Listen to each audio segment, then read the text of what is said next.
A fines de 1983, el economista e ingeniero industrial Marcelo Diamant publicó un texto titulado El péndulo argentino, en el que hacía referencia a los cambios bruscos y frecuentes en la dirección de la economía en la historia argentina, que oscilaron a partir de 1945, y esto ustedes ya lo saben, tiene que ver con dos corrientes muy antagónicas, que un poco lo venimos diciendo. Una es más la expansionista y popular, y la otra ortodoxa o liberal, que ahora también le podemos decir libertaria, un concepto nuevo, utilizado, no el concepto en sí, sino cómo lo utiliza Milei, ¿no? Pero bueno, un concepto en ese sentido nuevo, decía. Bueno, la primera, me refiero a la expansionista popular, obviamente identificada con el peronismo, aspira a representar las demandas y derechos de los sectores trabajadores, populares y del pequeño empresariado nacional. Y la otra, que se vincula más a los intereses de los sectores más concentrados de la economía, como los financieros, los industriales y los agroexportadores.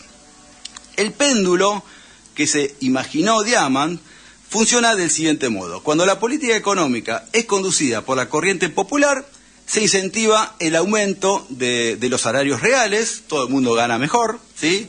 Del crédito hay un crédito accesible, todos pueden acceder al crédito. Se busca incrementar así el nivel de actividad económica por la vía de la expansión del consumo y de la producción industrial doméstica. Todo el mundo compra porque tiene dinero y existe toda una expansión económica muy importante. Todo el mundo es más feliz, ¿no? Porque podés proyectar, podés pensar en tus vacaciones, podés pensar en comprarte un departamento, comprarte un auto, arreglar la casa. Todo el mundo vive de otro modo. Bien. Pero como esta etapa depende de los bienes de capital, maquinaria y nueva tecnología, pero también de insumos importados, se necesita mucho importar maquinaria, por ejemplo, se genera entonces una puja creciente con el sector exportador por la apropiación y el uso de divisas, me refiero a dólares específicamente, que suelen ser muy escasos, una pulseada a la que este economista definía como de estrangulamiento del sector externo. El periodo expansionista, así como está planteado, que suele pasar siempre por lo general, bueno, obviamente no se puede prolongar indefinidamente en el tiempo porque tarde o temprano el déficit fiscal aumenta a la par del desequilibrio de las cuentas externas, el desabastecimiento de bienes avanza y el ritmo de una inflación creciente. Empieza a haber inflación, empieza a no alcanzarte la guita porque lo que venís ganando, que está bueno lo que ganás, bueno, no te alcanza para ir al supermercado y comprar cosas. Eso suele suceder, no de entrada, por supuesto, pero una vez que pasaron 4, 6 u 8 años, empieza a verse ese deterioro en la economía. Bueno, decía entonces, inflación creciente y las reservas del Banco Central empiezan a disminuir sensiblemente. Y todo este cuadro conduce a que la economía empiece a generarse una crisis, sobre todo lo que se llama crisis de balanza de pagos. Esto era un poco lo que decía al comienzo del programa, cuando decía, este problema alguna vez el peronismo lo tiene que resolver. No puede ser que siempre pase lo mismo. A los 4, a los 8 o a los 12 años, existe este problema que tiene que ver con la expansión económica. Cuando hay más producción, cuando las industrias funcionan, cuando más anda todo, empieza a haber un problema con el tema de las importaciones y la falta de dólares. Y ahí viene el problema. Empieza a haber inflación, los mercados empiezan a jugar en contra y empiezan esa cuestión de lo que se suele decir el golpe de mercado que suele suceder cada 2 por 3, justamente cuando hay un gobierno peronista, que donde no le dan tanto changüí como le están dando a este tipo que está gobernando hoy, por ejemplo. Bueno, decía entonces, cuando esto ocurre, el péndulo se vuelca a la dirección opuesta y la corriente ortodoxa asume la conducción de una nueva etapa. El discurso ahí cambia absolutamente, el discurso gubernamental endurece sus apelaciones en favor de la austeridad y la eficiencia y la disciplina fiscal, por ejemplo. Y se instrumentan notables beneficios como el blanqueo de capitales, exenciones fiscales para atraer inversiones, sobre todo extranjeras, y si esto no llega a darse, bueno, ¿qué es lo que pasa? Bueno, empiezan a privatizar todo lo que pueden o te endeudan hasta la coronilla, como sucedió con Macri, por ejemplo, también sucedió con el menemismo y obviamente con este gobierno también, y ni hablar con la dictadura. Bueno, el ajuste ortodoxo opera mayoritariamente sobre los sectores de ingresos medios y bajos, algo que está sucediendo ahora, y es presentado como un sacrificio transitorio, esto se escribió en 1983, un sacrificio transitorio, aunque inevitable para poder sanear una economía desmadrada por los excesos derivados de las políticas populistas, como suelen decir los que odian al peronismo. Bien, hasta ahora esto era así, y se supone que luego de esta barbarie antipatriótica que estamos padeciendo, el péndulo se va a inclinar hacia el otro costado para comenzar una nueva etapa nacional y popular. Seguramente esto va a ser así, ¿sí?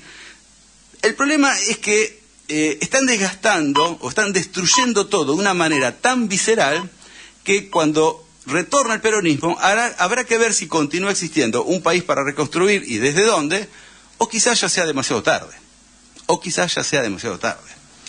Lo que quiero decir es que Milei, que increíblemente es el presidente de la Nación Argentina, junto a Caputo, Bullrich, Sturzenegger, más el Círculo Rojo, el capital financiero, la Embajada de Estados Unidos, están dispuestos, ¿sí?, y lo están haciendo, a provocar la disolución nacional.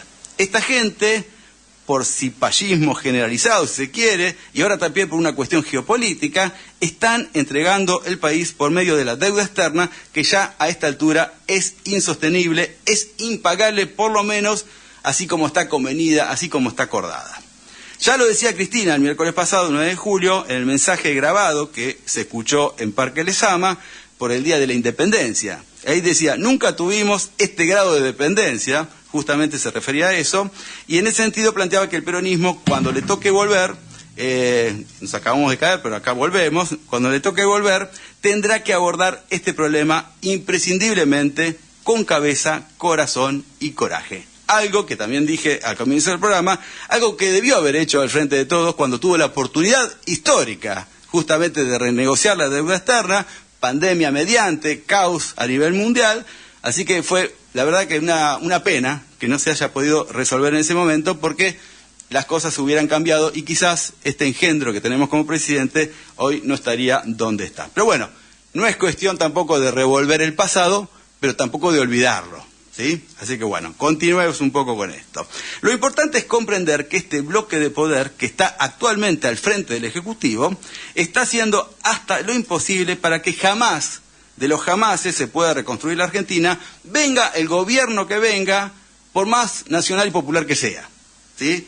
Este es el gran inconveniente, este es el grave problema que mucha gente no está queriendo ver y que vamos a tener que tratarlo en algún momento. La idea es que el péndulo se destruya, no haya más péndulo, ¿está claro? Que de un lado y para el otro, minga, nunca más que venga el peronismo y por más que venga no vas a poder hacer nada. Esto se va a terminar convirtiendo en Perú o en una factoría colonial, como quieran llamarlo, pero un país, como Perú decía, en donde ya no hay más clase media y las élites, y solamente las élites y un porcentaje mínimo de la población, más o menos está muy bien, y el resto, obviamente, sobrevive como puede. Ya no va a haber clase media, solamente clase baja y clase pudiente. El resto, agárrate Catalina. Bueno, eso es lo que está pasando en muchos países de Latinoamérica y obviamente pretende que esto suceda aquí en la Argentina.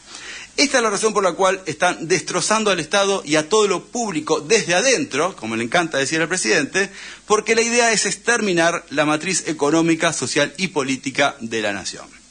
De hecho, en el Día de la Independencia, el gobierno, ¿qué fue lo que hizo? En lugar de justamente celebrar un día patrio, lo que hizo fue ir a festejar con su gente y sobre todo ir a festejar las desregulaciones que llevó adelante Sturzenegger, y esto la verdad que fue quizás en términos gubernamentales una falta de respeto al pueblo argentino, pero están festejando la destrucción del país. Las desregulaciones tienen que ver con eso, con cambiar absolutamente la matriz económica y política de la Argentina. Y bueno, y ellos fueron a celebrar entre ellos estas decisiones que fueron tomando con el gobierno desde que asumió. Bueno, y no solo eso, sino que tampoco fueron a festejar o a celebrar el Día Patrio a Tucumán, porque ya sabían de antemano que la mayoría, creo que menos 2, la mayoría de los gobernadores no iban a asistir, y esto obviamente lo iba a dejar muy mal parado al presidente, y por eso dijo que bueno, que había neblina, que el avión no funcionaba, y por eso no fue. A todo esto la vicepresidenta sí fue, y hubo un día soleado espectacular, así que obviamente se convirtió en la traidora del año, porque hizo lo que no tenía que hacer, y aparte porque en el Senado ayudó a que todo se pudiera llevar adelante como corresponde, y bueno, terminaron votando las leyes que se votaron. Bueno, Y el problema es este, ¿no? Que, ¿por qué iban a hacer esto los gobernadores? Porque el tipo les está retaseando la guita que les tiene que dar a las provincias y les viene prometiendo plata que no les da. Entonces, a ver, él pretende defender un un superávit fiscal a raíz de la guita que no le da a las provincias, a raíz de la guita que no produce, por ejemplo, en obras públicas, a raíz de la guita que no le paga a los jubilados, a raíz de la guita de que no le está pagando a la cantidad de gente que necesita porque tiene enfermedades crónicas. Así tiene superávit fiscal este tipo. Yo le digo, como dice todo el mundo, yo si no pago las deudas, no pago, no sé, los servicios, no le pago a la gente, yo también tengo mucha guita en el bolsillo. Pero así no es la vida, así no es la vida de nadie. Pero bueno, así estamos. Por esto mismo, al día siguiente, enojadísimo, ¿no? Porque al final le terminaron votando todas las leyes en contra, sostuvo que los gobernadores son unos hijos de puta que quieren destruir al gobierno nacional y romper al país. Él, que está rompiendo al país, denuncia o se queja de que los gobernadores son los que quieren hacer lo que él está haciendo. Bueno, parte de la locura de este tipo que enloquece a todo el mundo encima. También vaticinó que él los va a aplastar en las elecciones y todas las decisiones que se tomen desde el Congreso, primero las va a vetar y luego, si es necesario, las va a judicializar y por último las va a revertir el 11 de diciembre porque seguramente va a terminar ganando las elecciones. A ver, una locura por donde se lo mire, no se banca a perder este gobierno, no sabe que él también generó esta postura de los legisladores, porque hasta ahora venían haciendo lo que él quería.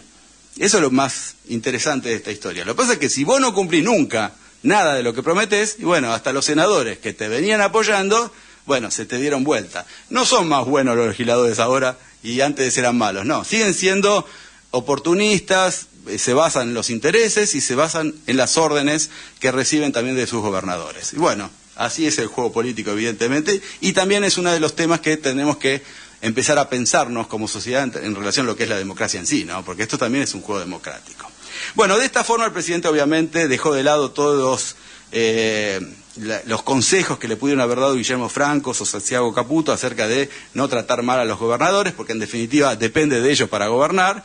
Pero bueno, se ve que en estos días, porque esto también lo dijo el mismo jueves a la noche, después de que se enteró de la paliza que se le dio en el Senado, evidentemente en estos días, no tomó la pastillita y los mandó al demonio a todo el marco político que no está a favor de su gobierno.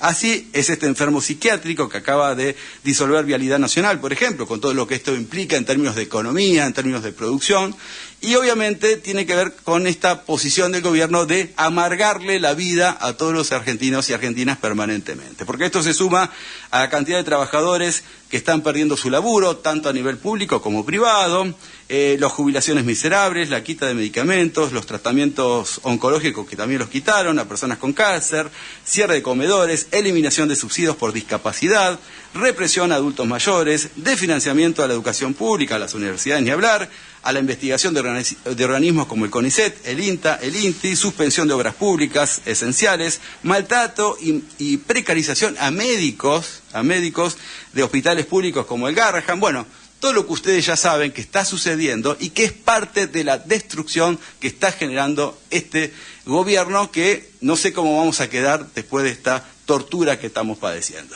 Bueno, y obviamente una serie de etcéteras, como la volatilidad del dólar ahora, porque se están atajando de que quizás el dólar se vaya pronto a la mismísima, vaya a saber dónde, y obviamente esto va a generar inflación.